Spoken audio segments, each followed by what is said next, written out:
Well, as it's loading, we can get excited about this video. All right, here we go.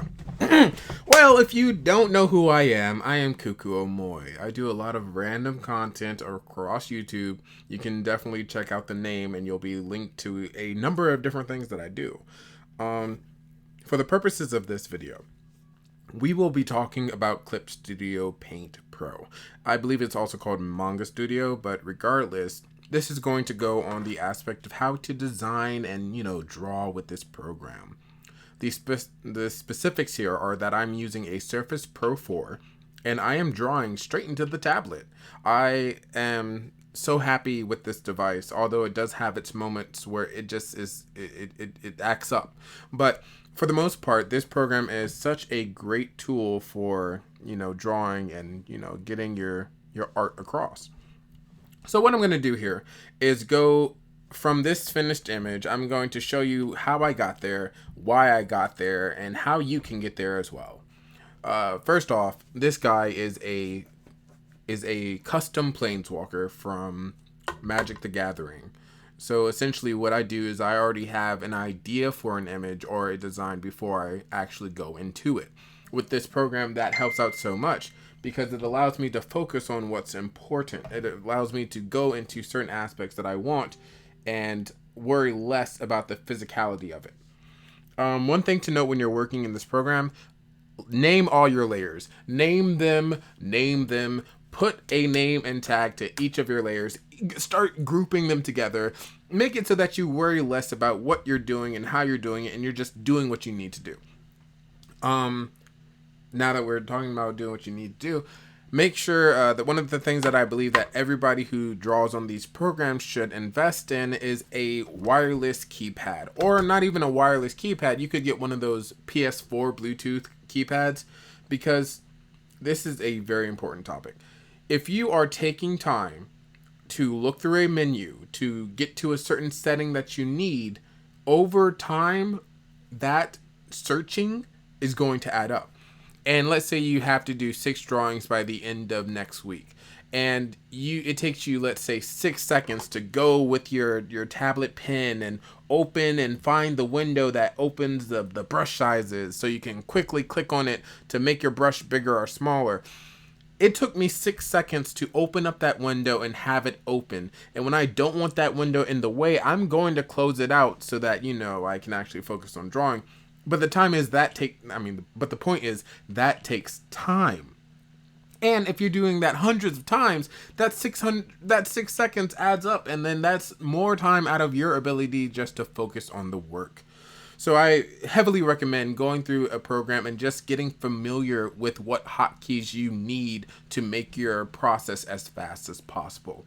Also, make sure you understand each of the tools that you want to use and why you think that they'll be good for the current project that you're designing.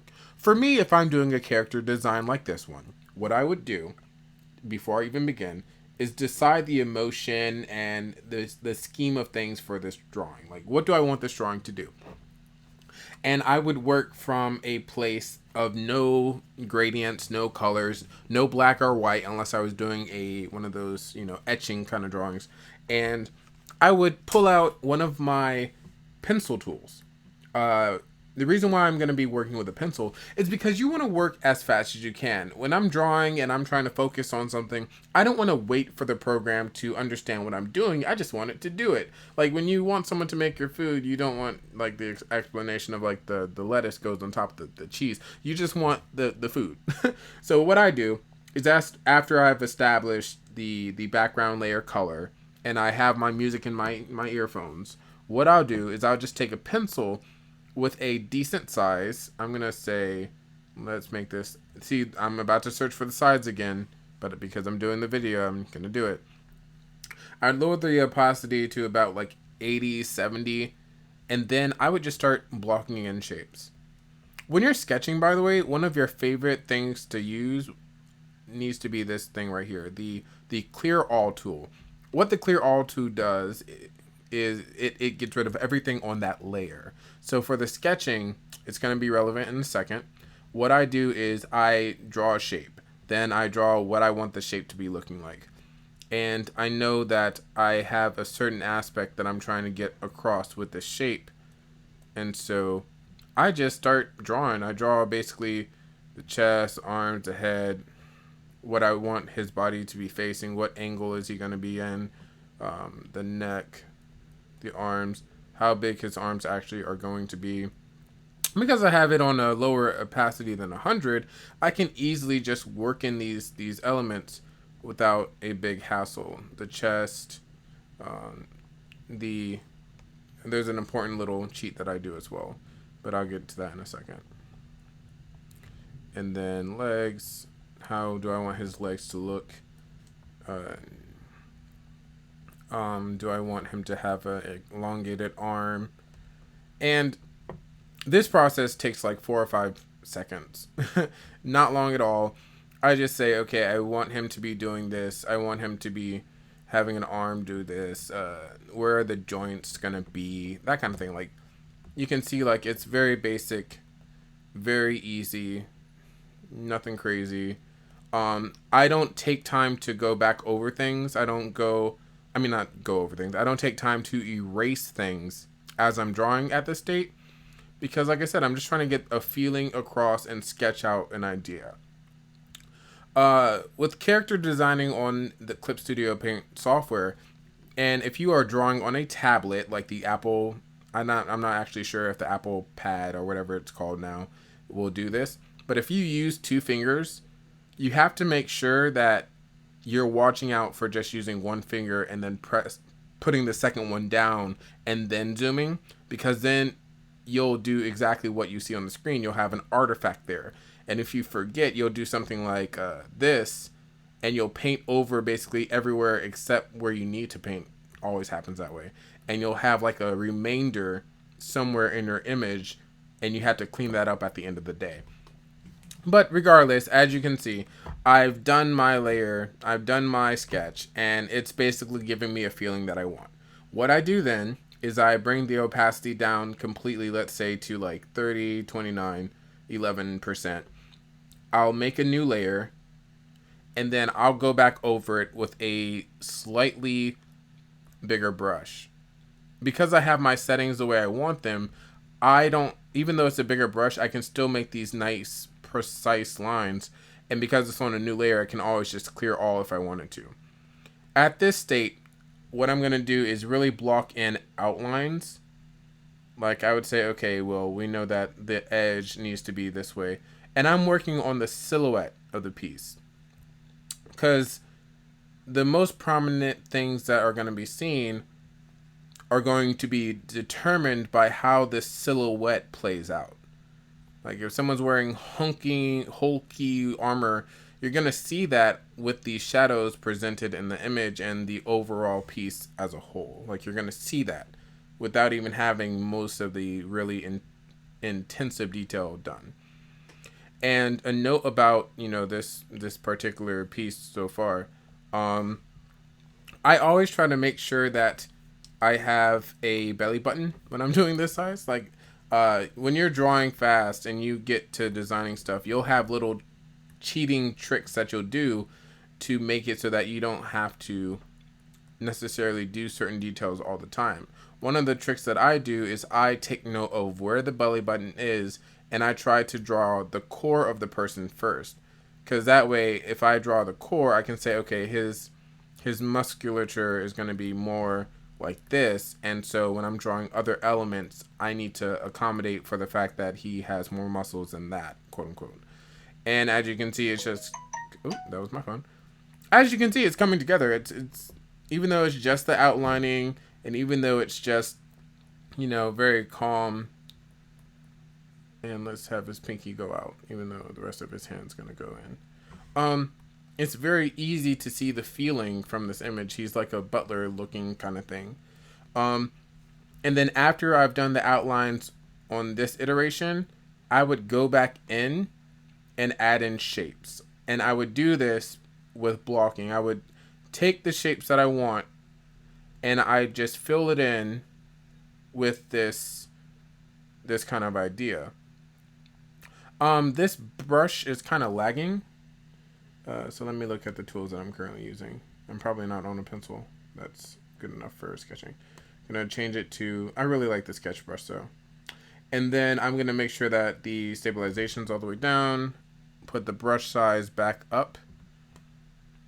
And then, let's see how that does. That's not working for some reason. What did I do? I did something bad, didn't I? Let's just go back to the sketching brush. I ain't for all that.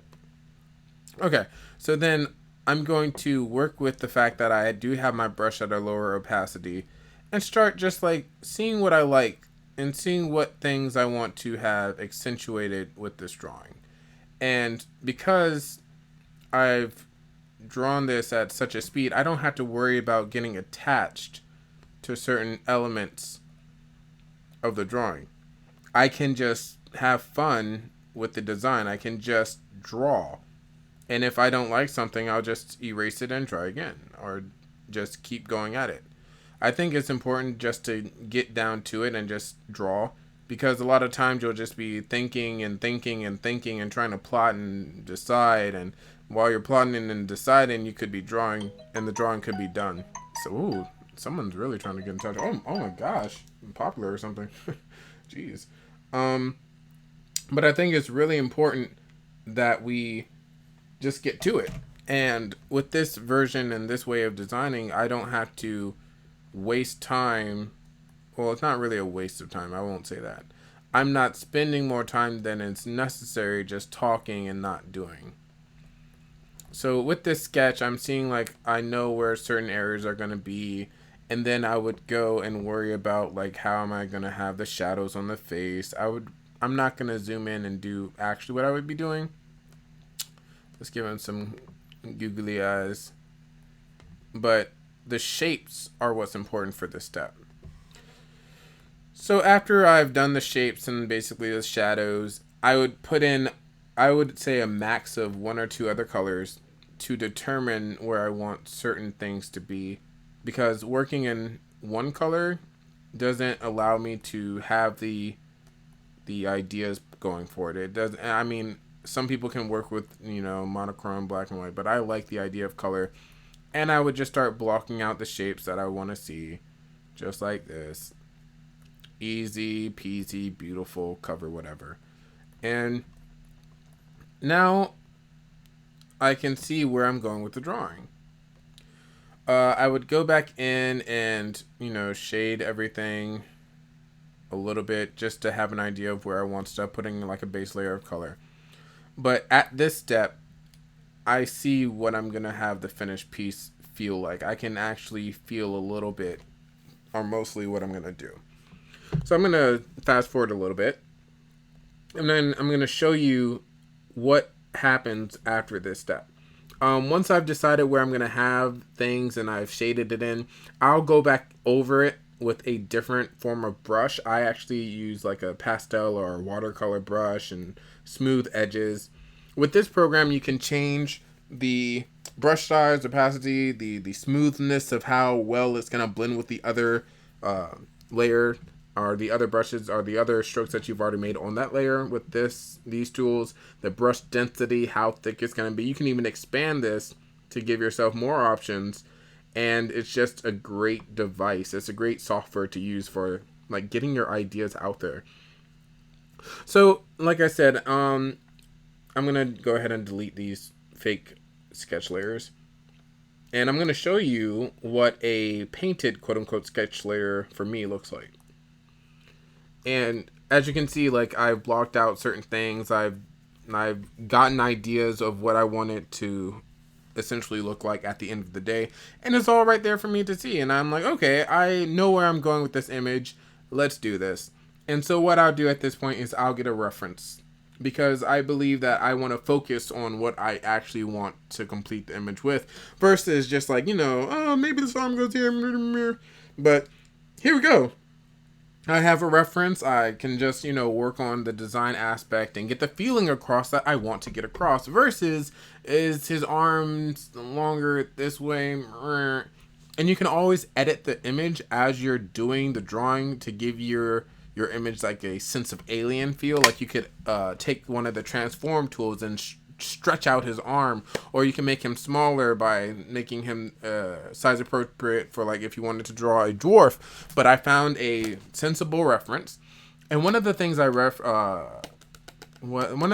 would recommend you doing is buying one of these kind of books that have hundreds and hundreds and hundreds of references, so that once you get to the state, you aren't looking on the computer just like, oh my god, I need to find something that's close, and you just pick up the book, turn to the page, and voila, I found a picture that approximately is what I wanted in this picture. And then once I have it, I put it in, I take a picture, scan it in, I put it in the method, or I put it in the arrangement that I want it to be for this piece. I turn down the opacity of the layer, and then I'll do the drawing over this. And since I've already drawn this character like 4 or 5 times, I have a general idea for what I want the armor and things to look like.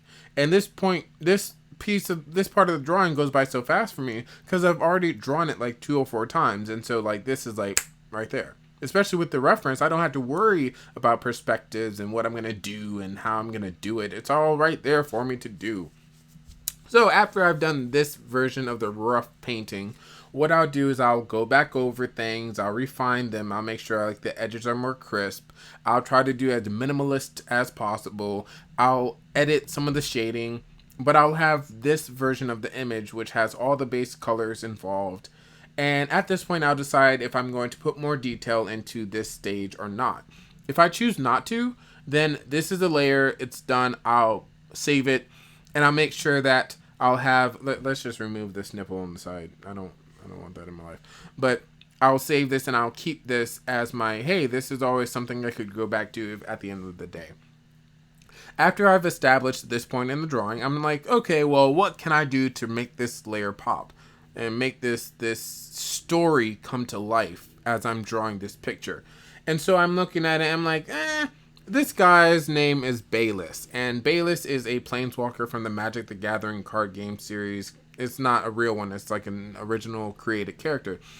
And he can use all 5 colors. So I need to have all 5 colors in here to replicate that ability. This is going to be a trading card sleeve, by the way. And so I draw like a couple of swirls, a couple of energy notions. And then I say to myself, that's a lot. That's a lot. So how can I bring it down? What do I need to edit? So let me just alter, let me take away some of this work and all this noise and really focus down on what I'm trying to get here. I'm taking inspiration from a card called the Maelstrom Nexus in order to do this. And so what I'm doing is making essentially circles and circles of the 5 colors. I could play with the opacity here and make it so that the colors are muted and being mixed into the gold that you see like that. And he's also drooling 5 colors, by the way. And he's also dripping gold mana from his eye. And at that point, when I was like, oh, dripping and all that good stuff, I was like, he already has a lot going on. That little eye over there looking like a demon might not be necessary. So I decided to make an alternative eye art. And you see I cleared up a little bit of his face and I made it more Avatar-esque. So it's not as freaky looking. And to me, this looks so much better than the other version because I'm like, okay, cool. It looks like he's in control more so. Even though he's drooling at the eye and mouth, it looks a little bit better. But there was no point of origin for the mana, so I decided to add in this crown to essentially be his quote-unquote chromatic lantern. I went back and added in some coloring for the gem. And, you see that artifact? I got rid of it, I think, yeah. And so, like, this is an image. This is how I came up with this design. It was just step-by-step iterations of what I think worked, what I wanted to do. I thought about shapes. I had pre-registered ideas of what the shading was going to look like. I took inspiration from references and, like, the SDCC Planeswalker cards that are black and, I think, whatever color the Planeswalker is. But I just reversed it so it's now gold and whatever he is. And then for the ending effect, if you're just doing a character design, something I'd recommend is geometric shapes in the background, putting a circle of one color and then putting the outside of the circle a different color, just to make it so that it's not just a plain sheet of quote unquote paper at the end of the day. So one thing I like to do is do gradients. So like you have to watch that you aren't doing too much here because you can lose the image in the background. And like, for example, that's a lot of lines right there. That's really distracting. So what I decided at the end of the day is to have some form of like a really soft gradient. See how easy and effortless it looks like he's coming out of the shadows, but it's not taking away too much from the image itself. So after this video is over, what I'll probably do is go back into it and make the Maelstrom core a little bit bigger, make his slobber a little bit more vibrant and like more saturated so that it pops off of his face a little bit more. But I think the feeling that I wanted gets across from just working over and over at concepts within the art. And with this program, because Clip Studio Paint works so fast, it's very easy to get to that step. A couple of notes. I would say, like, when you're drawing with and designing with the software, you can find yourself working on something much longer than you need to. If you're designing something for the first time and you don't know where to go with something, don't spend hours and hours and hours on something, because you get locked into this repeat cycle of fixing something and fixing something and fixing something. Just look at some more references, take your hand off the pencil and just do something else of the art, because there's so much more you would have to do anyway. Think of composition, think of patterns, look up textures. All these things help to make the artwork stand out at the end of the day. But that's it. I hope you enjoyed this tutorial. And as an artist, I try to, upload some of these processes every now and then, but I do not have the software to record when I do not have internet connection, which means that recording these videos is pretty hard to do if I'm on like a train or if I'm like on a 2-hour trip and I just decided to use that time to draw. Once I have like a means of, speaking of which, how I recorded this using the website. I think it's PowerSoft or something like that. Yeah, PowerSoft. It's one of the best ways of recording your software. Not your software, recording videos with a Surface tablet with less lag than I would ever expect. I think it's actually the best one for recording videos, the screen, because I went through a number of programs that did it. But yeah. Designing in Clip Studio Paint is so easy. It's so streamlined with the surface, and it just feels good. When this is done, and you can already see like I'm already liking what I'm seeing, it just all works together. So make sure that you comment on what you liked about this design process. If you want to give me any tips, I'll take them. I mean, we're all growing as human beings. I'm not like 2 and I'm not like 1,000 years old, so I can take criticism pretty well. But if you have any other topics that you want me to discuss about this program, like how I design his armor, what I think about when I'm doing gradients, what I'm thinking about when I'm making these overlaying patterns and his eye and that kind of stuff, feel free to ask me in the comments and I'll be happy to reply as soon as I possibly can and try to make a video on it. You are completely at the driver's seat when it comes to making these videos, and I will post them every so often. I try to do it every other Sunday or so, but I have so much I'm doing right now, it's really time consuming to try to focus on doing these videos. But I enjoy that you've come to this point and you're watching them, so make sure that you like, comment, and subscribe to let me know that you enjoy this sort of content, and I'll be sure to keep putting it out. It's that simple. Have an awesome day. It's been Kuukuu Moi, yada yada yada. I don't know what else to say here, so goodbye.